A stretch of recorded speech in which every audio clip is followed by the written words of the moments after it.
Murilo, o foco principal da Lopes, você falou bem rapidamente, mas eu queria explorar, é lançamento mesmo de novos, né? Isso. E agora também o braço mais forte nos usados. Como é que você segmenta lá a sua turma? Boa. Corretor de lançamento tem um perfil, corretor de avulso tem outro. Como é que você trabalha isso? Hoje eu tenho 3 segmentações fortes. Um que é por Minha Casa Minha Vida. Sim. Porque às vezes o corretor, acho que o corretor do Minha Casa Minha Vida é o corretor que está iniciando. Eu gostaria primeiro de desmistificar isso. Completamente. Perfeitamente. O corretor do Minha Casa Minha Vida, ele tem que conhecer mais documentação do que o corretor de lançamento. Então eu tenho a equipe do Minha Casa Minha Vida, eu tenho a equipe da Prontos e tenho a equipe do médio alto padrão. Eu segmento a equipe hoje em 3 setores. Eu tenho 3 salas, 3 espaços físicos, né? Um com 80 corretores, um com espaço para 80, um com espaço para 60, um com espaço para 20 corretores. Porque se eu não segmentar assim, um não fala a mesma linguagem do outro, né? E eu acho que é fundamental, e essa é uma discussão que a gente vem tendo direto, você corretor que está nos vendo, e aí está falando com 2 pessoas que gerem muita gente, né? Uhum. E o que eu digo é, se especializa. Você, não há... Eu brincava muito, viu, dizendo o seguinte, que eu andava por aí nego dizia, pô, vai vender baixa renda, mas baixa renda não ganha dinheiro. Eu digo, eu conheci a Europa, criei meus filhos, imagine se não sei o quê. Imagine se não ganhar. Tudo que eu fiz foi isso. Casas Bahia... Quando a Remax chegou, eu Casas comprei, Bahia foi com a baixa renda. Atende o público, né, de baixa classe renda. C, de então, classe assim, B, que também almeja muito claro, o seu imóvel e hoje cobra também do corretor muito. Para se preparar para Minha Casa Minha Vida, você talvez tenha que ter um preparo para se tornar bom, maior do que, quiçá, trabalhar no MAD. Né? Se ele não conhecer matemática financeira, ele já começa a não falar a língua do comprador. Porque o comprador faz conta de vírgulas, né? E hoje, o Minha Casa Minha Vida, além de toda a especialidade de documentação, tudo, a gente tem que lembrar que está aumentando a faixa. Isso. Então a gente já tem um médico ali no primeiro emprego que ele é o comprador do Minha Casa Minha Vida. Então, sim, não é nenhum demérito o cara comprar o Minha Casa Minha Pelo Vida. Pelo contrário, né? ele vai ter ele tá acesso ganhando, a sim, uma taxa subsidiada. Muito boa, né? Então eu não vendo mais, né, Zé? A gente não vende mais a questão do subsídio de entrada. Sim. Mas sim a taxa subsidiada que faz uma baita diferença. Baita diferença. Baita diferença. Não é só isso, como o Murilo falou, né? Já está em 500 mil.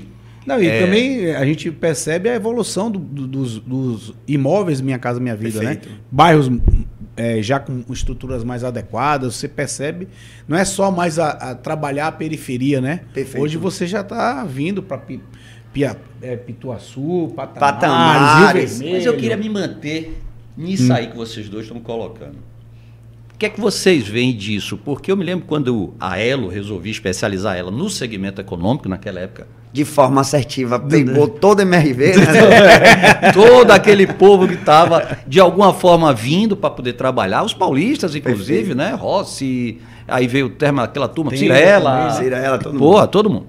E aí, o que eu tinha grande dificuldade era isso, ou seja, a segmentação do corretor para poder trabalhar. Porque corretor, por vezes, Murilo, ele quer conhecer do mamando ao caducando e tem esse problema que a gente entende. Então, explorando um pouquinho mais em relação a isso, o que é que você entende, o que é que você faz, como é que você identifica, de alguma forma, o perfil do corretor voltado para você colocar, seja no MAP, ali no médio alto padrão, seja no popular, etc. Zé, assim, primeiro, né, a gente teve uma briga muito grande com os incorporadores, existe por minha parte até uma certa revolta, né? Como a gente trata aqui os corretores na Bahia, né? Acho que às vezes a gente poderia pagar uma taxa melhor para o corretor, né?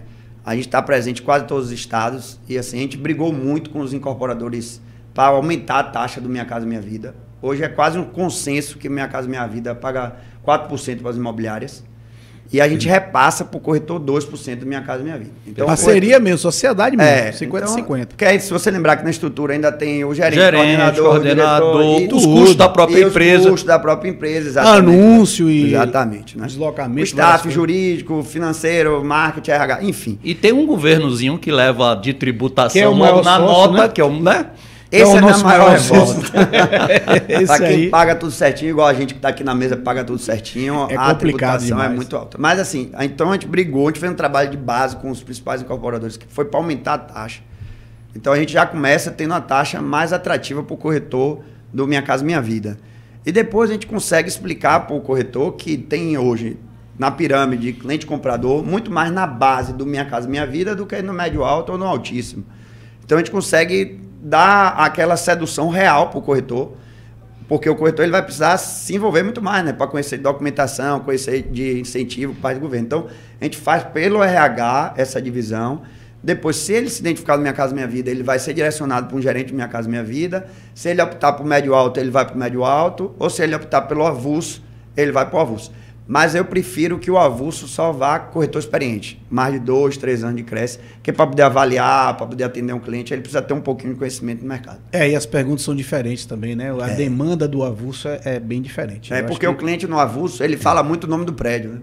Exatamente. E quando ele fala o cliente no avulso, ele já diz o andar, a aprumada. Perfeito. E ele sabe muito mais do que a gente que tem vários prédios, vários apartamentos para vender na cidade toda, né? Ele conhece aquele condomínio muito mais do que o corretor que vai visitar.